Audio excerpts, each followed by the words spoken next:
बीमारी होती है जिसको अपन बोलते हैं डिसोसिएटिव कन्वर्जन डिसऑर्डर बोलते हैं। डिसोसिएटिव कन्वर्जन डिसऑर्डर ये क्या होता है? ओ तो देखो इंग्लिश में नाम है,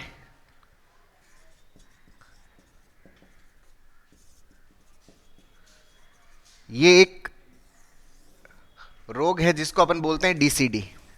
अच्छा, ये क्या होता है कि अपने आसपास ही आराम से लोग मिल जाते हैं इसके। इसके अंदर होता क्या है कि आपने देखा होगा कि अपने आसपास कई बार, ज़्यादातर ये महिलाओं में बहुत कॉमन होता है ना, अपने इस एरिया के अंदर, और पुरुषों में भी होता है, लेकिन फीमेल के जो केसेस है इसमें ज़्यादा आते हैं। अच्छा, इसमें होता क्या है कि इसमें अचानक जो है वो महिला को दिक्कत होती है। अचानक जैसे या तो उसको सांस की दिक्कत होगी, या पुरुष है तो उसको अचानक सांस की दिक्कत होती है। ऐसे वो एकदम खींच खींच के सांस लेना शुरू कर देता है। अपने को ऐसा लगता है जैसे कि उसका जो दम है वो घुट रहा है। ऐसे अचानक सांस है वो तेज चलने लग जाता है। कुछ के अंदर ये दिक्कत रहती है कि उनका जो सिर है वो बहुत ज्यादा फटने लग जाता है। 10-15 मिनट के लिए होता है, कई बार आधा घंटा भी हो जाता है, कई बार पौन घंटा भी हो जाता है। सिर ऐसे बहुत ज्यादा फटने लग जाता है। अपने को ऐसा लगता है कि अगर मान लो कि इलाज नहीं करवाया, कोई भी अगर अभी ट्रीटमेंट नहीं हुआ तो कोई गड़बड़ बड़ी हो जाएगी। हालांकि होती कभी भी नहीं है ना, क्योंकि इसमें शारीरिक तौर पर कोई परेशानी नहीं होती, शारीरिक तौर पर कोई दिक्कत नहीं होती। जो दिक्कत होती है वो क्या होती है? हमारी मानसिक होती है, साइकोलॉजिकल प्रॉब्लम होती है। इसके अंदर क्या होता है? सिर अचानक फटता है।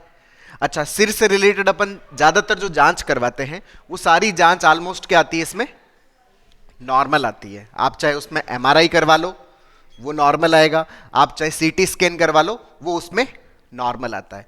अपन जब ईईजी करवाते हैं तो उसके अंदर अपने को ब्रेन एक्टिविटी है वो क्या मिलती है? अपने को फास्ट मिलती है। क्यों? क्योंकि हमारा जो ब्रेन है वो शांत नहीं होया हुआ होता, वो लगातार चल रहा होता है, कंटिन्यूस चल रहा होता है। जैसे होता है ना, गाड़ी चलती है, वो 120 स्पीड से चल रही है, 130 स्पीड से चल रही है, उसको रोक ही नहीं रहे आप, वो लगातार लगातार लगातार चल रही है।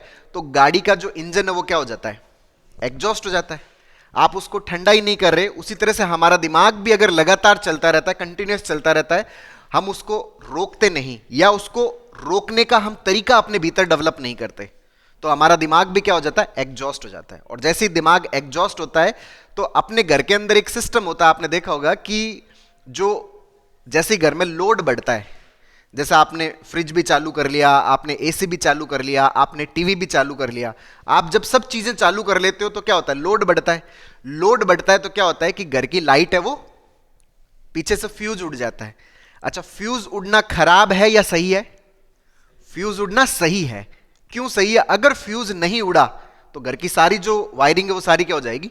गड़बड़ हो जाएगी। क्यों? क्योंकि वो जो तार है वो लोड को झेल नहीं पा रहे। उसी तरह से हमारे दिमाग में भी जब बहुत ज्यादा स्ट्रेस पैदा होता है, जब बहुत ज्यादा टेंशन पैदा होती है, जब बहुत ज्यादा तनाव पैदा होता है, तो हमारा, मैं अक्सर इस बीमारी को क्या बोलता हूं कि एक फ्यूज सा उड़ गया। फ्यूज उड़ने का मतलब क्या हो गया कि जो बॉडी का जो ब्रेन के साथ में एक टेम्पररी तौर पर क्या हो गया? डिसोसिएशन हो गया, जिसमें या तो अचानक सिर दर्द करने लग जाता है, या अचानक सांस की दिक्कत हो जाती है, या फिर कई बार आप देखते हो कि अचानक बैठे बैठा है वो पर्सन अचानक क्या हो जाता है? ऐसा लगता है जैसे बेहोश हो गया है ना, बेहोशी सी आने लग जाती है। कोई लोग हाथ पांव है एकदम मरोड़ने लग जाते हैं, है ना। बिस्तर पे लेटे हैं तो बिस्तर के ऊपर बहुत ज्यादा उछलने लग जाते हैं, या फिर नीचे गिर जाते हैं। इस तरह की चीजें देखने को मिलती है इसमें। अच्छा, कई बार ऐसा होता है जैसे ऐसा लगता है कि जैसे बच्चे जैसा व्यवहार करने लग जाता है। मतलब उम्र तो है 30, 40, 45 साल की, या 25 साल की, 20 साल की, लेकिन जो 3, 4 साल, 5 साल वाला जो बच्चा है जिस तरह से व्यवहार करता है वैसा व्यवहार भी इसके अंदर करने लग जाता है। कई बार इस तरह का मामला भी होता है कि वो जो अपने घर वाले जो होते हैं उनको भूल जाता है, उनको रिकॉग्नाइज नहीं कर पाता, उनको याद नहीं कर पाता। जैसे अभी एक रिसेंटली एक पेशेंट हमें दिखाना है जो पूरी याददाश्त खो गई उनकी, है ना, कि भाई वो अपने जो हस्बैंड है उनको नहीं पहचान रहे, वो अपने घर वाले हैं वो उनको नहीं पहचान रहे, जो भी उनके आसपास जो लोग हैं उनको वो आइडेंटिफाई नहीं कर पा रहे, पहचान नहीं पा रहे। इसको बोलते हैं डिसोसिएटिव एमनेजिया। अच्छा, ये जो याददाश्त के अंदर जो गड़बड़ हो रहा है ये कोई परमानेंट गड़बड़ नहीं है, वो थोड़े समय के लिए है। जब तक इधर वाला बहुत ज्यादा परेशान है, उनके क्या है कि घर में कोई किस्सा हो गया था, घर में कोई बहुत ज्यादा झगड़ा हो गया था, और उस झगड़े के अंदर उनको मन ही मन बहुत ज्यादा गिल्ट आने लग गया कि यार ये क्या हुआ, ये नहीं होना चाहिए था, ये खराब हो गया, तो दिमाग लगातार चलने लग गया। अब दिमाग लगातार चलने लग गया तो फ्यूज क्या हो गया, गड़बड़। और फ्यूज गड़बड़ हुआ तो वहां पर क्या हो गया, डिसोसिएटिव एमनेजिया, मतलब जो याददाश्त वाला पार्ट है वो क्या हो गया, गड़बड़ हो गया, है ना। तो ये कोई परमानेंट चीज नहीं है। हाँ, ठीक हो जाती है, याददाश्त भी वापस आ जाती है, सांस की दिक्कत भी नॉर्मल हो जाती है, सिरदर्द भी नॉर्मल हो जाता है, बेहोशी आना भी नॉर्मल हो जाता है, लेकिन ये समय लेता है और समय इसमें खूब लगता है। क्यों लगता है?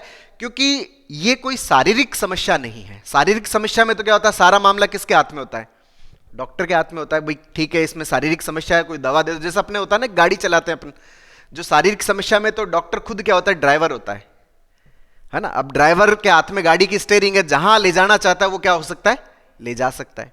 लेकिन जो साइकोलॉजिकल प्रॉब्लम होता है उसके अंदर जो डॉक्टर होता है वो ड्राइवर नहीं होता, वो क्या होता है, पास में बैठा रास्ता बताने वाला होता है कि भाई अब इधर चलना है, अब इधर चलना है, अब सीधा चलना है, अब टेढ़ा चलना है। अब वो सलाह तो दे देता है कि किधर चलना है, लेकिन चलना है या नहीं चलना ये किस पे निर्भर करता है, ड्राइवर पे निर्भर करता है। कई बार होता है ना, गाड़ी वाला मना कर देता, भाई मैंने ज्ञान क्यों दे है, मैं मारे हिसाब से चालू, मैं मारे हिसाब से आगे बढ़ा सू। अच्छा, गड़बड़ हो रही है, दिक्कत हो रही है, तकलीफ हो रही है, बट फिर भी मैं मेरे हिसाब से चलूंगा। अब वो मेरे हिसाब से चलूंगा, घर वाले जो आसपास बैठे हैं, कुछ भी बैठे हैं, तो उन सब चीजों की जो बातें, जो छोटी छोटी जो बातें दिमाग में रुकने लग जाती है ना। अक्सर ये जो प्रॉब्लम है वो जो छोटी छोटी जिनके दिमाग में बातें रुकती है, या जो जिद्दी स्वभाव के होते हैं, उनके अंदर ये क्या होती है, चीज ज्यादा होती है। तो इसके अंदर ये दोनों चीजें हमें चेंज करनी होती है। ये जो छोटी छोटी चीजें पकड़ने वाला पार्ट है, इसको भी हमें सही करना होता है, क्योंकि हमारे दिमाग के अंदर इसके पैटर्न बने हुए होते हैं, और जब तक वो पैटर्न सही नहीं होते तब तक हम इसके अंदर क्या नहीं हो पाते, इजी नहीं हो पाते, नॉर्मल नहीं हो पाते। मतलब हमारे व्यवहार से रिलेटेड कुछ चीजें होती है जिनको हमें बदलना बहुत ज्यादा जरूरी होता है। अब सबसे जरूरी जो इसका इलाज है, जो अपने ट्रीटमेंट चलता है, उसमें जो सबसे इंपॉर्टेंट पार्ट जो आता है ना, वो आता है खुद के ऊपर काम करना, खुद के व्यवहार को बदलना, खुद के सोचने समझने के तरीके को बदलना। और इस दुनिया में सबसे जो टेढ़ा काम जो है वो क्या है, खुद को बदलना। हम पूरे दिन दूसरों को समझाते रहते हैं, लोगों को समझाते रहते हैं, है ना, भाई तू अडे गलत है, आज चीज थारी गलत है, इन्हें सही कर, इन्हें सही कर, है ना। अपने बारे में थोड़ा सा भी कोई कुछ भी बोल देना, भड़क जाते हैं अपन, चिढ़ जाते हैं अपन। इस दुनिया का सबसे टेढ़ा काम है, हालांकि सबसे आसान काम भी है, क्योंकि खुद को खुद की गलतियां पता होती है ना, खुद को खुद की कमियां पता होती है, खुद को खुद की मिस्टेक्स पता होती है कि कहां अपन गलती कर रहे हैं।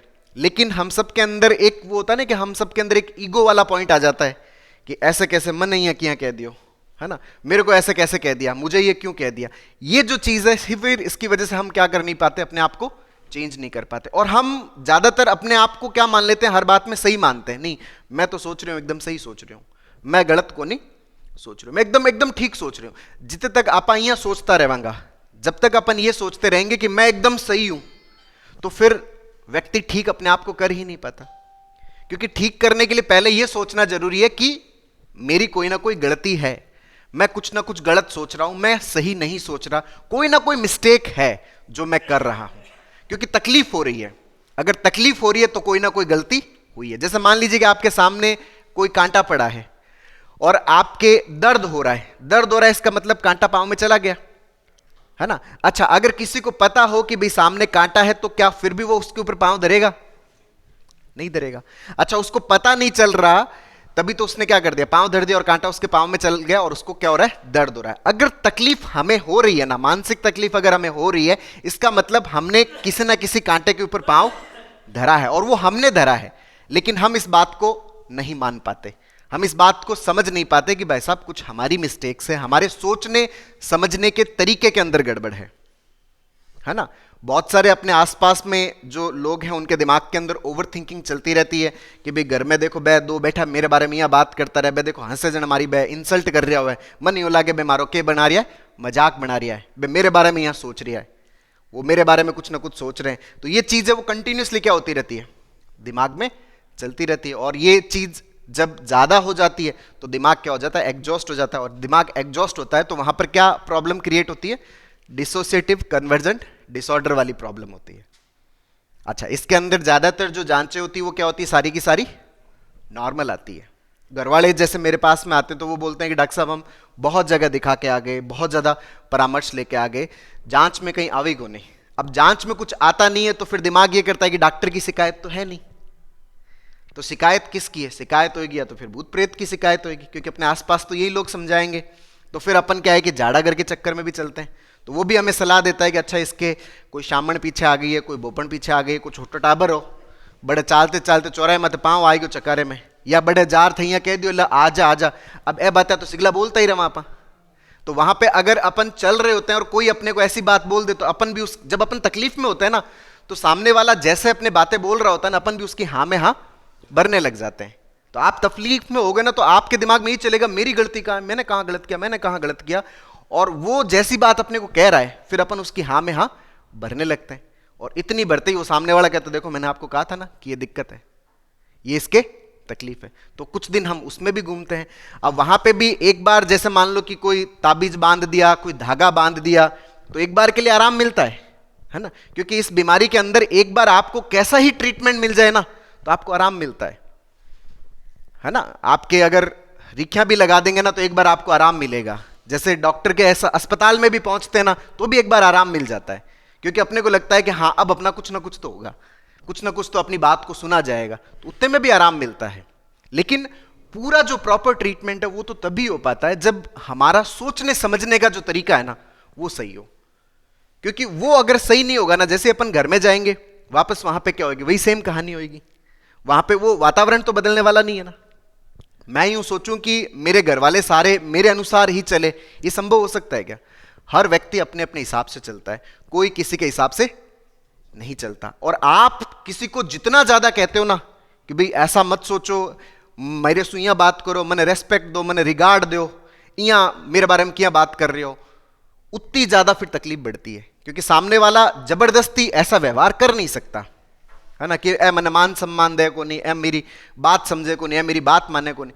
भाई वो तो बात बाद में मानेंगे, पहले हम तो अपनी बात मान ले, पहले हम तो अपनी इस मशीन को सही करना सीख लें, इसको शांत करना सीख लें। अगर इसको शांत करना नहीं सीख पाते तो फिर इसका ट्रीटमेंट क्या हो जाता है, लंबा हो जाता है ना। क्यों? क्योंकि सारा जो मसला है वो व्यवहार को बदलने के ऊपर है, सोचने समझने के तरीके को बदलने के ऊपर है। और वो जब तक नहीं बदलता तब तक बीच में एकदम अगर सब कुछ आप लोग अगर ठीक ठीक से बातें करते हैं ना घर पे तो फिर दिक्कत कम हो जाती है।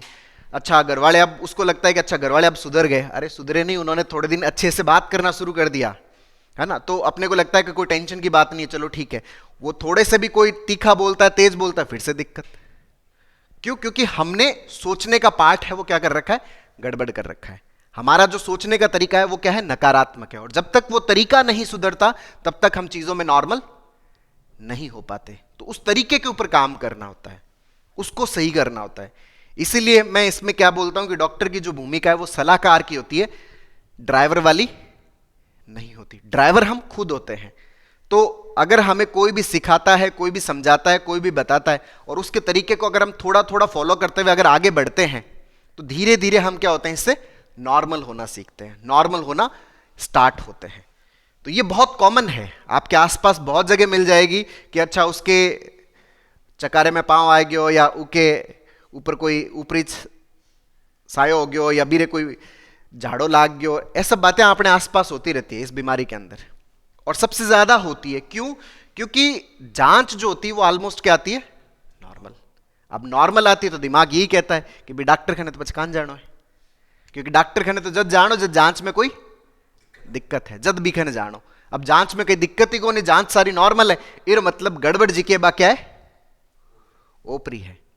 ओपरी ये दिमाग ऊपर ही है तो इसकी दिक्कत है, ऊपर की दिक्कत है ना। ऊपर की मतलब हमारे ब्रेन की दिक्कत है। हमारा जैसे मोबाइल के अंदर होता है ना, एक हार्डवेयर होता है, एक सॉफ्टवेयर होता है। हार्डवेयर एकदम बढ़िया है, गड़बड़ क्या है, सॉफ्टवेयर है। सॉफ्टवेयर के अंदर कोई नेगेटिव वायरस आ गया, उस वायरस के कारण क्या हो रही है, ये सारी की सारी दिक्कत हो रही है। उस वायरस को हमें क्या करना पड़ेगा, हटाना पड़ेगा, कोई एंटीवायरस डालना पड़ेगा, तो हमारा मोबाइल ढंग से काम करेगा। उसी तरह से हमारा ब्रेन भी क्या करेगा, ढंग से काम करेगा, हमारा दिमाग भी सही तरीके से काम करेगा। तो धीरे धीरे हम इस चीज से क्या हो जाते हैं, बाहर निकल जाते हैं। और कई बार लोग जब अपने स्ट्रेस से बाहर नहीं निकल पाते तो वो अलग अलग रास्ते भी अपना लेते हैं। जैसे कुछ लोग हैं वो सब्सटेंस लेना भी शुरू कर देते हैं, नशा लेना भी शुरू कर देते हैं। ज़्यादातर इसके किस्से यहीं से कहानियां चालू होती है। जब अपन परेशान होते हैं, अच्छा महसूस नहीं हो रहा, बढ़िया महसूस नहीं हो रहा, तो बढ़िया महसूस करने के लिए क्या करते हैं, या तो समझा जाए। अब समझ वाला पार्ट तो क्या है, लंबा है। सीखने वाला पार्ट तो क्या है, लंबा है। तो हमें क्या चाहिए, एकदम तुरंत वाला आराम चाहिए, कि आराम मिल जाए बस, मन तो इस ध्यान को नहीं, किक मिलनी चाहिए। किक होने के मजो मिलना चाहिए। तो भी मजे के चक्कर में हम क्या करते हैं, कोई हमें हमारे आसपास मिल ही जाता कोई ना कोई, तो उस मजे को दिलाने वाला, अरे कोई दिक्कत नहीं है, एक पैक मार ले, अरे कोई दिक्कत नहीं है, ये यूज कर ले, है ना। चाहे वो शराब का नशा हो, चाहे वो डोडा पोस्ट का नशा हो, चाहे वो अफीम का नशा हो, चाहे वो स्मैक का नशा हो, है ना। ये सारे नशे भी यहीं से ही चालू होते हैं, है ना। बहुत सारे लोग होंगे ना, आपने अपने आसपास में देखा होगा कि भाई स्टेज पे ऐसे नहीं चढ़ पाते। यहाँ अगर कोई बुला ले नहीं कि 2 मिनट आ रहे, थोड़ा सा पग हिलाना है, हाथ हिलाना है, नहीं मासू को नहीं हुआ, और वो टेंट लारे जा रहा है, और थोड़ी देर में पाछा आ गया तो यूं लगे कि मतलब बॉलीवुड को कोई एक्टर नाच रही है, बड़े नाचना शुरू कर दे। क्या हुआ यहाँ पे, पैक लिया और उसको लगता है कॉन्फिडेंस। पर ये जो पैक लेने वाला पार्ट है ना, शुरू होता है 1 से, फिर वो 2 पे शिफ्ट होता है, सेम मजा फिर 2 पे मिलना चालू होता है, सेम मजा फिर 3 पे मिलना चालू होता है, सेम मजा फिर 4 पे मिलना चालू होता है, धीरे धीरे बोतल तक आ जाते हैं, बोतल के बाद में 1.5 बोतल। अब इतना अगर आप अपने अंदर ये जहर डालोगे तो धीरे धीरे क्या होगा, बेचारा ये भी तो हाथ जोड़ेगा ही ना, कि भाई साहब लीवर भी अंदर से पुकार कर रहा है कि मैं माफ कर दो, मैं नहीं तो मत डालो मेरे अंदर, वो भी हाथ जोड़न लग जाए। पर आप फिर भी नहीं सुना तो पछे बिरो मामलो अंदर से क्यों जाए, गड़बड़ हो ही जाए। किडनी भी बेचारी हाथ जोड़ने लग जाती है ना। भगवान ने पहले से 2 किडनी दी है कि चलो ठीक है, उनको पता होगा शायद कि जमाने में बहुत सारे लोग होंगे जो अलग अलग तरह का जहर अंदर डालेंगे, तो पहले से 2 छलनियां अंदर दे दी। पर अपन ने इतना ज्यादा डालना शुरू कर दिया तो छलनियां भी क्या कर लेगी, जवाब देगी। फिर ये दिक्कतें स्टार्ट होती है ना। और इसमें बहुत कॉमनली जो दिक्कत होती है, शुगर की दिक्कत आती है, बीपी की दिक्कत आती है, बहुत कॉमनली दिक्कत है ये, है ना। तो मेन चीज है कि हम हमारा सोचने का जो तरीका है उसको सही कर लें, इधर से सही कर लें तो सब चीजें सही हो जाती है। ना हमें नशे की जरूरत पड़ती है, ना हमें किसी और चीज की जरूरत पड़ती है, और हमारा जीवन भी एकदम व्यवस्थित चलता है, लाइफ भी एकदम व्यवस्थित चलती है। इसके अंदर हम लोग जैसे एक थेरेपी यूज होती है जिसको अपन सीबीटी बोलते हैं, कॉग्निटिव बिहेवियरल थेरेपी। कॉग्निशन का मतलब होता है अपने सोचने समझने के तरीके को सही करना। आप किसी भी चीज के बारे में कैसे सोचते हो, जैसे एग्जाम्पल के तौर पे कि आपने, जैसे मुझे अक्सर लोग बोलते हैं, जैसे मान लो किसी ने मुझे कॉल किया और मैंने फोन उठाया नहीं, ठीक है, मान लीजिए कि मैं कोई काम कर रहा था, कुछ भी कर रहा था, तो फोन किया, तो अब मान लो दूसरे दिन वो वापस मुझे मिलता है, तो वो मुझे कहता है कि यार डॉक्टर साहब मैंने आपको फोन किया था, आपने जानबूझ के मेरा फोन नहीं उठाया, आपने फोन मेरा उठाया नहीं, है ना। इसके दिमाग में ये चल रहा है डॉक्टर साहब ने जानबूझ के नहीं उठाया। अपने होता है ना, अपने अपने मित्रों को भी फोन करते हैं कई बार कि अच्छा उसने जानबूझ के फोन नहीं उठाया, अच्छा जानबूझ के फोन नहीं उठाया, ये चीज हमें बहुत परेशान करती है। अच्छा ऐसे कैसे मेरा फोन नहीं उठाया, ये चीज हमें बहुत ज्यादा घबराहट देती है, बहुत ज्यादा बेचैनी देती है। जब आप किसी के बारे में भी ये सोचते हो, नहीं नहीं वो जानबूझ के ऐसा सोच रहा है, जानबूझ के मेरे बारे में ये बोल रहा है, ये चीज आपके ब्रेन को शांत नहीं होने देती। तो वहां पे हमें सिखाया जाता है कि हम हालात के अनुसार सोचें, दूसरे के अनुसार सोचें। कि भी हो सकता है किसी काम में बिजी हो, किसी इमरजेंसी में बिजी हो, है ना, कोई ऐसी जगह पे फंस गए हो जहां पे मोबाइल उठाना पॉसिबल नहीं हो पा रहा हो, मोबाइल साइलेंट पड़ा हो। ये चीजें अगर अपन सोचते हैं ना तो अपना मन शांत होता है। जैसे मान लीजिए कि आपने फोन किया और मैंने उठाया नहीं, और आप मुझसे कहते हो कि यार मैंने फोन किया था, आपने फोन उठाया क्यों नहीं। अगर मैं ये जवाब देता हूं कि मेरा मन नहीं था, तो आपको अच्छा लगेगा या बुरा लगेगा? बुरा लगेगा। लेकिन मैं आपको ये कहता हूं कि मैं इसलिए नहीं उठा पाया क्योंकि मैं नहा रहा था, उठाना तो चाहता था लेकिन मैं नहा रहा था, इस कारण से मैं फोन नहीं उठा पाया। मतलब किसी कारण की वजह से मैं फोन नहीं उठा पाया। तो ये चीज अपने को क्या फील करवाती है? बुरा फील नहीं करवाती, है ना। तो हमेशा परिस्थितियों के अनुसार सोचने की अपने को क्या दी जाती है? ट्रेनिंग दी जाती है। हमें उसके अनुसार क्या करना होता है, काम किया जाता है। अपने को एक साधारण सी बात बोली जाती है कि दूसरे के अनुसार सोचो। भाई बिसाम लोग किसी परिस्थिति में मायने है, दूसरे वाला किस परिस्थिति में, उस परिस्थिति के अनुसार सोचा जाए। तो ये जितना हम सोचते हैं उतना ही हमारा माइंड क्या होता है? रिलैक्स होता है, ईजी होता है। तो हमें हमारे दिमाग के ऊपर काम करना होता है, हमें हमारे सोचने समझने के तरीके के ऊपर काम करना होता है। और ये काम करने वाला जो प्रोसेस है ना, ये सीखने वाला प्रोसेस होता है, जिसमें समय लगता है, टाइम लगता है। हमारे दिमाग के अंदर पैटर्न्स बनते हैं, और जैसे जैसे पैटर्न्स बनते हैं हम थोड़ा थोड़ा क्या फील करने लग जाते हैं? ईजी फील करने लग जाते हैं। तो इसको अपन क्या बोलते हैं? डिसोसिएटिव कन्वर्जन डिसऑर्डर बोलते हैं।